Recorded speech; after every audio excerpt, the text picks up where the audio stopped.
Welcome to the Empowered Life. I am your friend, Ern Inyon. This podcast aims to inspire you to create the life that you want to live. If you are not yet a subscriber, be sure to subscribe and get notified when a new episode is posted. Now let's go on with the show. Hi everyone, I'm here at Tagaytay, south of Manila. It is a place famous for its vantage view of Taal volcano, the smallest active volcano in the world. Last night, my family and I were watching The Bible, a TV series. One episode was about Moses, and there was the scene when Moses killed an Egyptian who was whipping a Hebrew slave to death. Afterwards, Moses was driven away from Egypt into the desert by Pharaoh's son Ramesses. This made me think, thousands of years ago, there was already slavery. We subscribe to the concept of monarchies, that there should be pharaohs, kings, masters, and then there should be slaves and commoners. In short, in a society, there should be hierarchy. The lives of pharaohs, kings, and masters were written down so that their stories get to be told to future generations, while the stories of the rest of the commoners were forgotten. Thankfully, we don't have slavery here in the Philippines, but the concept is still present, as many people like to see themselves as victims. The victim mentality has puzzled me for many years. I always ask why kids who used to be bubbly, energetic, and full of life became depressed teenagers and responsible adults. And this is happening everywhere. What process are we going through? Or a system do we have in place that we are getting this type of results? Because if we can figure out what this process or system is, we can change it, and thereby changing the outcome. Fortunately, my friend, there is such a system. It is called the victim drama triangle. I got this from the book Game Free Life by Dr. Stephen Karpman. It is magnificently written, and I highly recommend everyone should read this book. In the victim drama triangle, there are three players: the rescuer, the prosecutor, and the victim. Now let's talk about the rescuer. The rescuer is a person. It can be an event or a supernatural being who rescues the victim from their problems. Now let me share you my story. Many years ago, when I was financially stupid, I had my first credit card. So I felt empowered, being able to buy things even when you don't have cash. So I frequently went to the mall, bought my favorite shoes, books, and shirt, and upon payment, I just held out my credit card and then they swiped it. Then it was good. Magic. Every month, when I received my credit card billing, I saw my purchases, and there was a line there that says minimum amount due. So I thought, that's all I need to pay for now. So I did. Many months later, the interest piled up as well as the total amount due. So it came to a point that I can no longer use my credit card because it was maxed out, and I needed to pay the total amount immediately. My monthly salary I was receiving at that time wasn't enough to pay the total amount. So I was so stressed, I didn't know what to do. So I went to my brother Rommel. I talked to him if he can rescue me from my problem. So he asked me how much, and I told him the total amount. Then you know what he said? He said, "No problem, Ern." He gave me the amount. He gave me the money, and then I paid the credit card.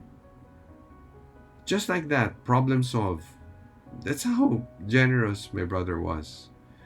Unfortunately, it didn't really solve the root of the problem, which was my financial ignorance. After a few years, my credit card problem came back, even with a larger amount due. But this time, I did not ask for help anymore. Instead, I worked harder, changed my habit, changed my attitude, and and my mentality about money. After a couple of years, I was able to pay all of it. My brother acted as a rescuer. There are problems that need rescuing, and there are problems that you should not. A drowning person needs rescuing.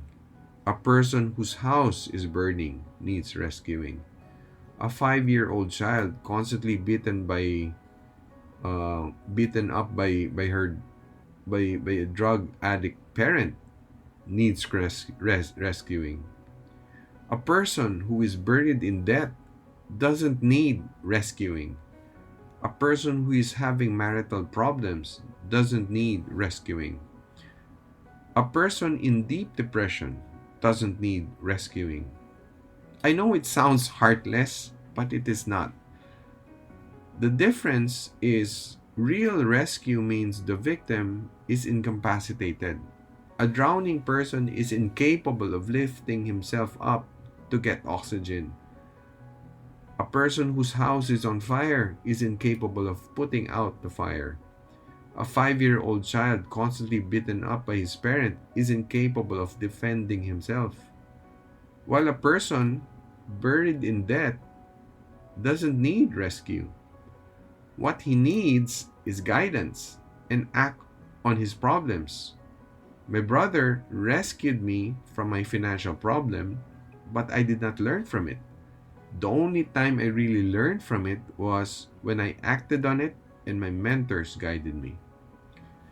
In The Skilled Helper by Gerard Egan, the basic of helping is that the person in need should have the desire to help himself and act on his problem.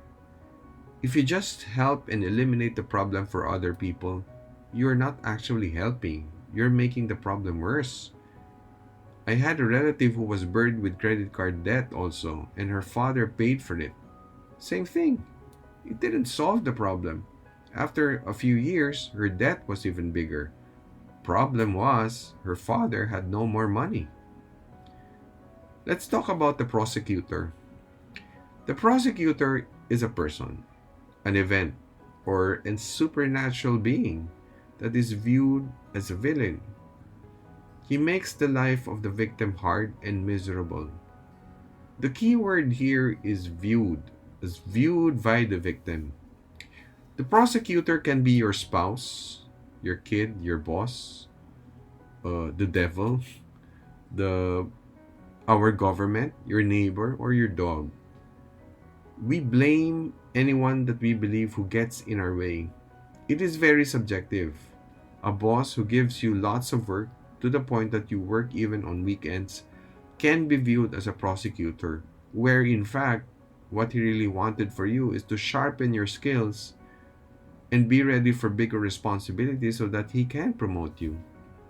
Hurt people hurt people. When you view yourself as a victim, many times you believe you have the permission to hurt or to make other people feel the same way you feel. You justify your action. Remember, misery loves company. This is the root of crab mentality also. People pulling down people, preventing them to be successful. Why people do it? Because they don't want to be alone with their misery. So let's talk about the victim. When you see yourself as a victim, you actually put yourself at the center of the universe. You require people to attend to your needs, and the attention should be immediate. For you, there is no bigger problem than yours. Your reason may be valid. You were molested as a child, you were born poor, your parents did not love you, your boyfriend dumped you, and so on. But still, you are the only one who can get yourself out from that pit. This is one of the many ironies of life. We see these pharaohs, kings, and masters on a pedestal, but in reality, when you see yourself as a victim, you are actually letting everyone know that all attention should be in you. What makes the victim drama triangle a pervasive disease that creeps into every nook and cranny of our society is that each role builds up the other. Let me explain. For example, is it right to give to beggars, especially to street children who knocks on your window of your car? The answer is no. I urge you not to give to beggars. Again, this sounds heartless, but let me explain. When you give to beggars, you are keeping them on the street. You validate what they are doing, which is begging. You are assuming the role of a rescuer. What do we really want for beggars? Well, for me, for them to stop begging, isn't it? To keep them out of the streets because the streets are not safe. So what's the best thing to do? The best thing to do is to support those organizations, government programs that give livelihood to street children, foundations that for the elderly and so on. Give your money to these organizations. This is the only way to stop beggars from begging and for them to keep them out of the streets. Contain yourself from assuming the role of a rescuer. I know it feels good and you think you're giving glory to God, but that is not the way to alleviate poverty. You're just making the problem more pervasive. As long as there are rescuers, there will be victims. As long as there are victims, there will be prosecutors. As long as there are people assuming these roles, it is a never-ending cycle of poverty, discrimination, and greed. There are many young people now whose goal is to marry a rich kid. That's a victim mentality there. Why? You'd rather not work and rely on your spouse? Have a sense of dignity. Many people think that the reason our country is poor because we have a lousy government. Therefore, our government ended up to be the bad guy. Let me tell you my story, or let me tell you my experience during pandemic. When the lockdown started in March 2020, our business was in danger of closing down. We had to seek for help to survive. Fortunately, one of my business mentors, Dean Pax Lapid, told me to contact DTI, or the Department of Trade and Industry, and ask for their programs for businesses. So I connected with them. I can tell you they had so many programs, from educating entrepreneurs to quick business loans with low interest rates. To cut the long story short, we got help from DTI. But this is the surprise. Only few businesses availed of the programs. Probably the information is not disseminated properly, or some people aren't just seeking and just simply jump into conclusion. So the next time you hear people our government is not doing anything, that is not true. Get your facts straight. Another point I want to make is that the roles are interchangeable. Sometimes in your attempt to be the rescuer, you ended up as a prosecutor.